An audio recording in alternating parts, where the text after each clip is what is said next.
everybody, welcome back to another episode of Throwback Thursday, and today we're going to go back to the junk wax era. We don't typically cover these boxes all that often anymore, and it's always nice to go back and kind of revisit our roots. 1989 was the year I got absolutely addicted to baseball cards, and 1989 Bowman had something to do with it.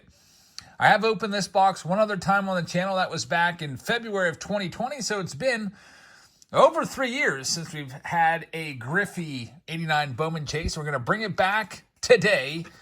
Let's go ahead and see what we can find in this box. So these packs back in the day were about, 50 cents a piece? Now, I like these packs, but I also hated them. You were probably in the same boat as I was if you didn't like the size of the cards. So they brought Bowman back after hiatus. If you might remember, Bowman went away after, 1955 Bowman just kind of disappeared. And the cards back then in the, mid-50s were larger. They were a couple millimeters longer, I guess, than the standard cards are now. Just think back to your 52, 53, 54, 55 Topps cards. Well, the Bowman cards were the same size.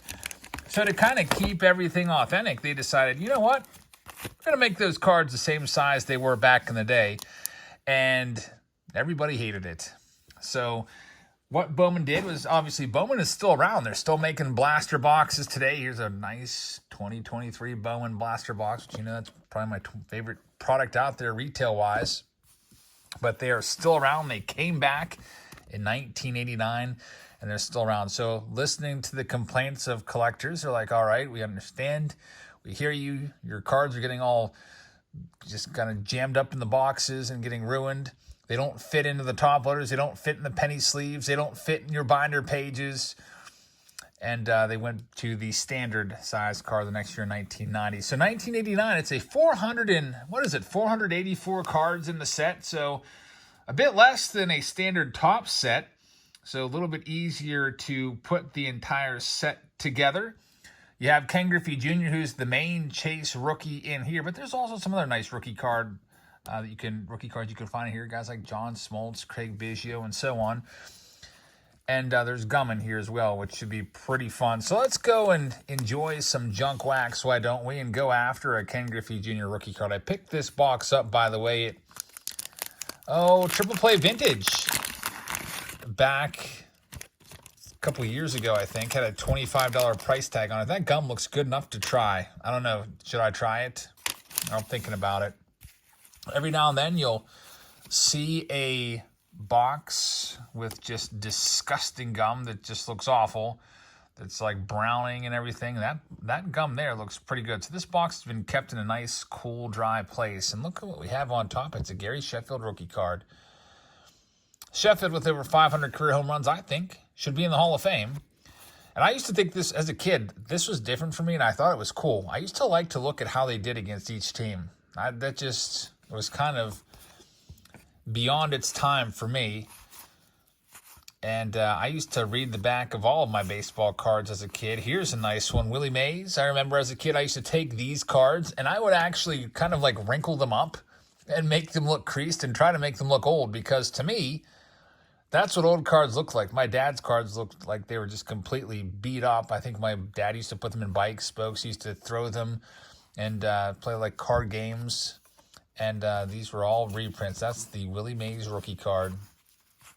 Very, very nice. With the National coming up in about a week, it has me thinking, should I add this one to my list of cards that I want? I don't even think I own a single graded Willie Mays card.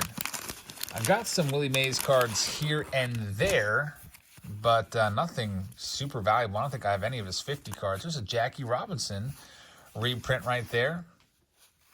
The card design's pretty basic for 89 Bowman. You see Wally Whitehurst right there, Danny Gladden, Mike Walker. There's a Chris Brown, Cal Ripken Jr. right there. That goes in my good pile. Hall of Famer. Jesse Barfield, Todd Stottlemyre. Got good old Pete Incaviglia, Corey Snyder right there, Robbie Thompson. And last but not least, good old Dennis Rasmussen. Some names from the past. All these guys mostly kind of just standing around during spring training. I think that's when most of these pictures were taken. Man, this gum looks so So appealing. Did you used to eat the gum as a kid? I'm sure you did. Some people even bought the packs specifically for the gum. My mom used to actually, believe it or not, collect cards. Well, she would buy the packs. The cards were just kind of like left over, and she would just like, I guess, have them in a drawer somewhere. My mom was born in the early 50s. So she would buy a pack of cards just for the gum. And then the cards would be left over. And then one day my grandma just threw all the cards out. And I'm sure that happened with a lot of people. There's the 51 Mantle. Man, that's a Mickey Mantle rookie card. I'm trying to kind of put together a list of cards I'm targeting for the National. You really need to do your homework with the National coming up. Cell service is oftentimes very spotty in there. So if you see a card that you want and you go to look it up, recently sold, or go to one of those card sites like Card Ladder that prices out cards and shows you recent sales, you may not be able to. So it might be a good idea to just go into the notes of your phone and maybe could probably get a price range. Like, for example, that Mantle, I would probably have to go after it in a 1, maybe a 2, and just kind of see what it's going for. Just so you have a ballpark. Also, it gives you a little bit of negotiating leverage to be like, well, it, recently sold for this, which is a little bit less than what you're asking, and, you sold that on eBay, you would be even less than that because of the fees. So sometimes it's tough to negotiate the National because the folks that are set up there pay so much to set up, and they also pay a ton. A lot of those guys aren't from Chicago. They're traveling from all over the country, so they're paying a lot in transportation costs and everything. So they're not really there to just kind of like swing deals and give you bargains. So a lot of times your best bargains are probably going to be at, the smaller card shows in your local neighborhood. But you never know. Hopefully we can find some good stuff. No Griffey yet in this box. That gum is sticking to that Mel Stottlemyre pretty well. There's Richie Ashburn, Hall of Famer right there. I think I remember cutting this card out like around the edges and pretending I had the original. Juan Berenger, for whatever reason I hated him as a kid. There was always players that I just did not like for literally no reason. Also, you'll notice as we go through these 89 Bowman cards, the signatures, which are all fake, but they're pretty nice. Like, everybody has good penmanship. Look at Dick Schofield's penmanship. Pedro Guerrero, look at that nice flowing cursive. Mike McFarland looks like, even that's pretty good by today's standards. I mean, you look at autographs from today, you're like, what is that? Some curly line? Like, what has happened to penmanship? I don't know what the deal is, but the autographs that players right now are just a lot worse. So you can even just look at this just for the autographs. Kind of cool that they put those on there. Terry Kennedy looks like he has just an everyday, just regular, like, just he's writing his name a million times, and that's what it comes out at.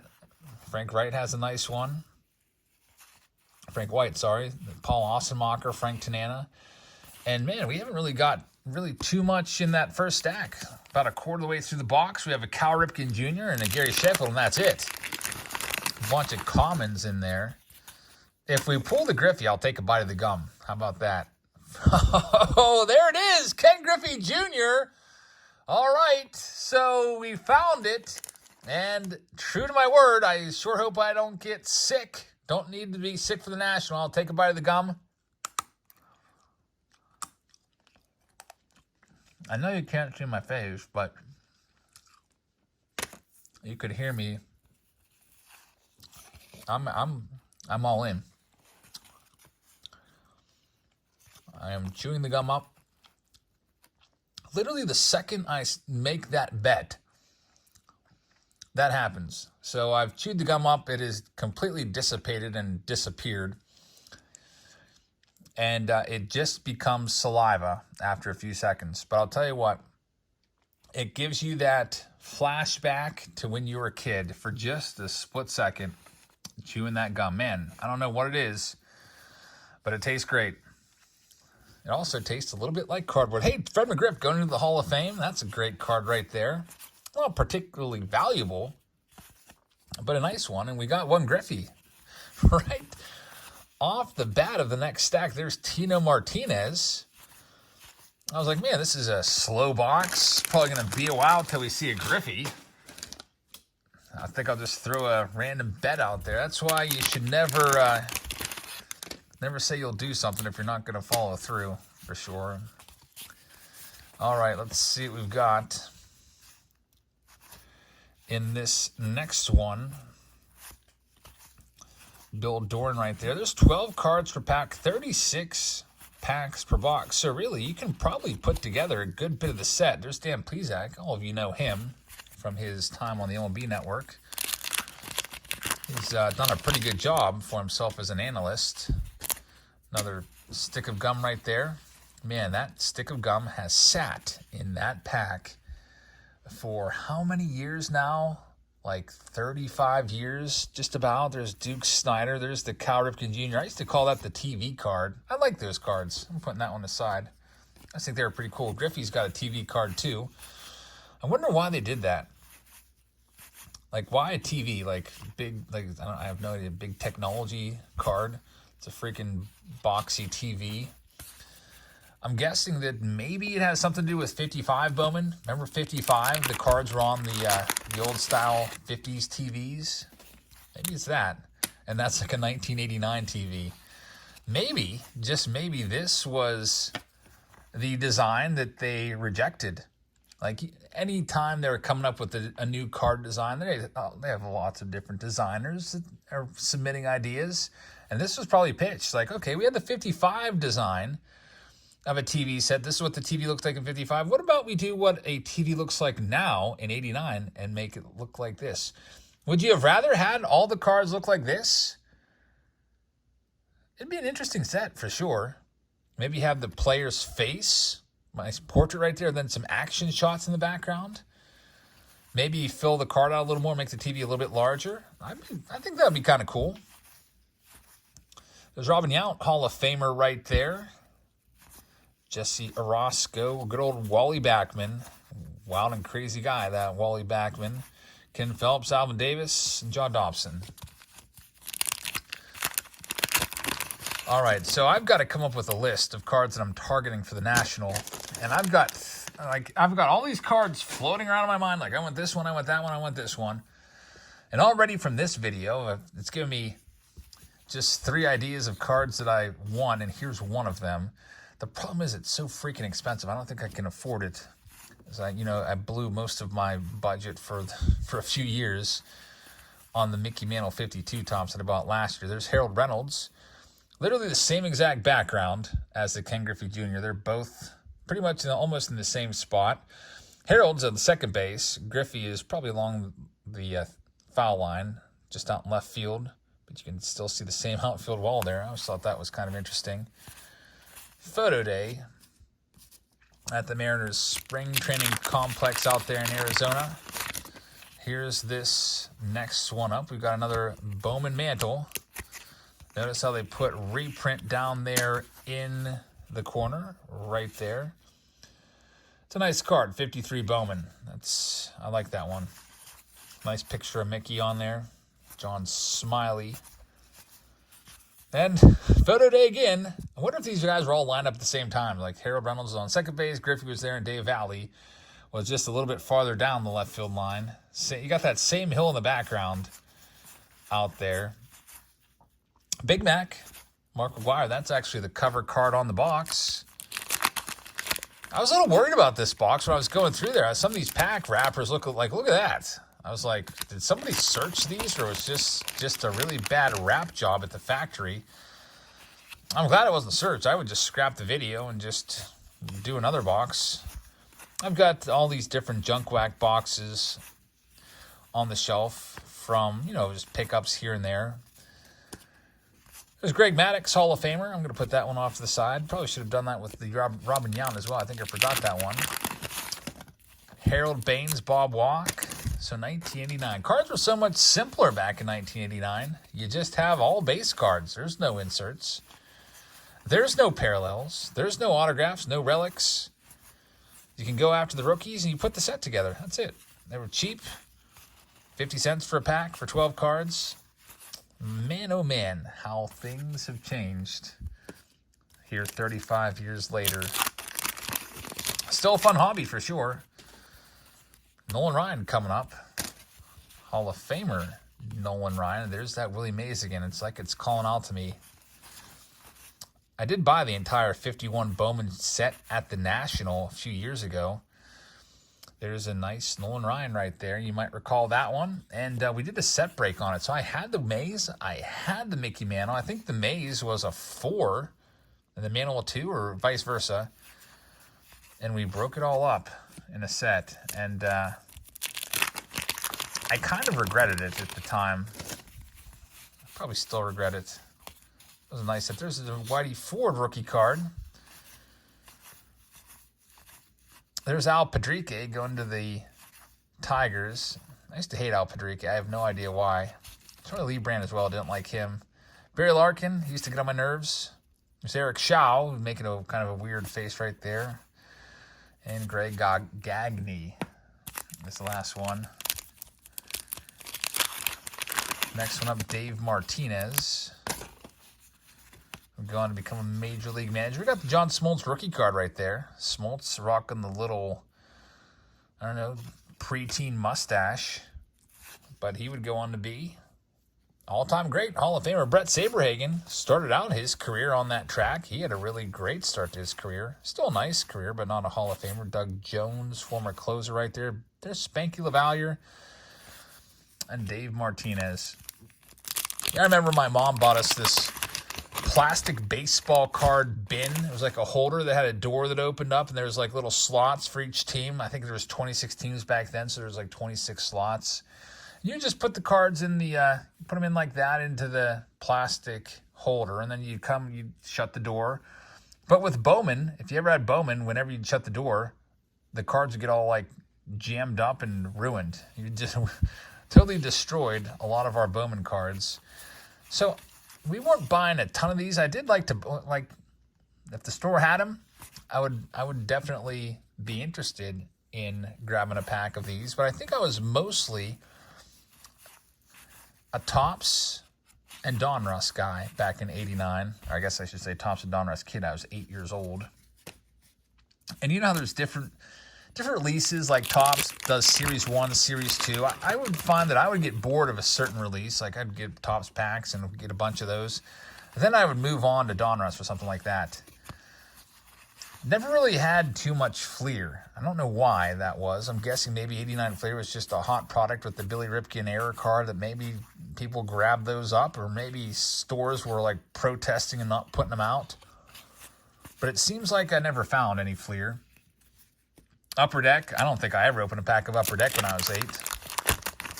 I don't even think I ever was in a baseball card store when I first started collecting. Everything that we got was in like the checkout line at Hills or Kmart. So if Hills and Kmart didn't have it, we probably weren't getting it. But then eventually we'd start discovering different places to get cards. Back then you used to be able to buy them at like any convenience store, and it was a great time. The junk wax era, a great era right there. But unfortunately, all those cards, for the most part, aren't worth anything. Oh, there he is, Jerome Walton. This was a good card back in the day. Everybody wanted Jerome Walton. He was the next big name. Now everyone's hyping like certain rookies, all hyped up. You saw the hype around Wander Franco last year, J-Rod. Well, there was Jerome Walton mania sweeping the nation for a little while, and that card probably booked at like $4 in Beckett, which 8 times the pack value. That would be like, I mean, today a hobby pack costs $5. 8 times the pack value, that'd be like a $40 card now in today's world. I can't believe cards are worth that much. You could get a $4 to $8 card in a 50-cent pack. No wonder we were buying so many of these. It was a slam dunk, great deal. There we go. There's the TV card, Ken Griffey Jr. and Sr. right there. So that's a good box. We got both Griffeys. Got the TV card, as I call it. Is that Teddy Higuera? I don't know why, but as a kid, I could not pronounce his name, and I called him Teddy Hugger. Obviously, it doesn't say Teddy Hugger, but I had no idea how to pronounce his name. But another guy I didn't like was Teddy Higuera, and there's also John Kruk was the guy that made the list. I just thought he was kind of lazy because, I don't know, just seemed like he didn't really take care of himself. But later I would go on to appreciate John Kruk for his, analyst capabilities. Great insights from Crucky. And we've got the Roberto Alomar. So our third TV card, Sandy Alomar Sr. and Jr. and Roberto Alomar right there. So that's kind of cool. We've got the 3 TV cards, which I am now convinced that was going to be a potential design for 89 Bowman that was rejected. It's Hall of Famer. Bert Blyleven and Sandy Alomar Jr. was a big name back then. A lot of people were after his cards as well. A lot of failed, I don't know what it was, but around this time there's a lot of failed, hyped up prospects. Sandy Alomar Jr., who had a great career. Greg Jeffries had a great career, but just wasn't a superstar. Todd Zeal, Jerome Walton, Ben McDonald, Brian Taylor. There's probably a bunch more I'm missing. Kevin Moss. Here's our next one. We've got Andy Van Slyke here, who was my favorite player at the time. There he is. I used to love this card. Andy Van Slyke card, I was all about it. Had an Andy Van Slyke binder. He was my first ever PC. Then Wade Boggs, Hall of Famer Wade Boggs. And we've got a little stack left here. Got Barry Bonds in there as well. I'm trying to remember what the first box I opened. Like, as a kid, I would have been just going out of my mind opening 36 packs. Another TV card of the Stottlemyers. That's pretty cool. So you got Mel Stottlemyre and Todd Stottlemyre on the card right there. Tommy Herr. I think the first box I ever opened was in Connecticut at my grandparents' house. There used to be a card store there called Rocks. And they used to have $5 boxes, which was like mind-blowing that you can get an entire box of cards for $5. And it would have been like 88 Donruss or something like that, or 90 Donruss. Stuff that was printed to the moon, which you could still find for $5 just a few years ago before the pandemic kind of created all this hype. It's a nice Ted Williams reprint card. But I used to love just that. I would look forward to that every year, going there. And it was such a great vacation for a baseball lover, because as a kid, I was cut off really from, I wasn't cut off. I had my little AM radio and I used to listen to games every day on there. And even at night, if there was no Pirates game on, I could pick up the feed from New York and listen to John Sterling in the mid-90s, which I thought was amazing. I was like, how does this AM radio work at night, but not in the daytime? I don't get it. So we never had cable, so watching ESPN wasn't a thing. But when we go to Connecticut to visit my grandma, she would have cable, and we would just watch. Baseball Tonight was just like the greatest thing ever. And then going to the card shops and getting cards, that was awesome. And then my grandma would always give us $50 when we went there. So that was, to us, getting $50 as like a 8, 9, 10-year-old kid. That was like getting $500, like in today's, like, at least to us. That was a massive sum of money. And we would go and spend it all at the card shop. And we would be extremely happy for it. We've got Ricky Henderson in this one. This next pack. There's good old Steve Farr, Glenn Wilson, and Brady Anderson. Nice little Brady Anderson rookie card. Remember the 50 home run in a season club, Brady Anderson, which just kind of came absolutely out of nowhere. Satchel Paige. I think we have a Tim Raines coming up. And there's Mr. Bat Flip. Tom Lawless has one of the best bat flips of all time. Glenn Hubbard. Looks like his mom or sister signed his card for him. That's just such great penmanship from Glenn Hubbard. There's Tim Raines, a.k.a. Rock Raines. That was kind of weird that they started calling him Rock Raines all of a sudden. And I guess that was because of, keeping the rocks in his back pocket. He would always slide head first. There's Jim Rice. And here's our last pack of this 89 Bowman Throwback Thursday. Hopefully you enjoyed this one. Found the Griffeys. Got to kind of relive some memories from 1989. Look through some old cards. And hey, maybe in 3 years, we'll do this box again down the road. Some of you weren't with me 3 years ago in February 2020, and for those of you that have come on board over the last 3 years, I really appreciate having you around the channel. Thank you very, very much for watching us.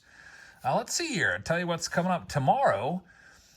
Let's see. Friday. What do I have tomorrow? Tomorrow's Prism release day, but it looks like my case might not be here till Saturday. So I think tomorrow I'm going to open an old Walmart bag. We'll have the Prism new release for you coming up at some point this weekend. For our live stream, we're not going to be live tonight. The consignment that I have is not going to be here on time. So we're going to take tonight off and focus on getting all the Patreon packages all shipped out. Those take a lot of work putting those together. So our next auction will be on Sunday night. We'll be back live on Sunday for our auction. So thank you very much for watching. Check us out tomorrow for that mystery bag of Walmart. It's an old mystery bag from... It's not a mystery to me. I know it's in there. I looked in there. It's a bag from about early 2018, which was in with all the old flea market purchases. I guess I stopped off at Walmart, picked up some stuff for a video, and just never got around to it. I tossed it in the closet on a shelf in the back, and now it's coming out for the light of day. And also this weekend, we'll be looking at a painting from Ike. I haven't opened it up yet. I can't wait to check that out. And also, I know what it is. So it's going to be a card that I'm targeting at the National. Maybe I'll talk about some other cards that I'm targeting at the National as well. But thank you very much for watching. I hope you guys have a fantastic rest of your Thursday. And I will see you tomorrow for that mystery Walmart bag video. Good night, everybody.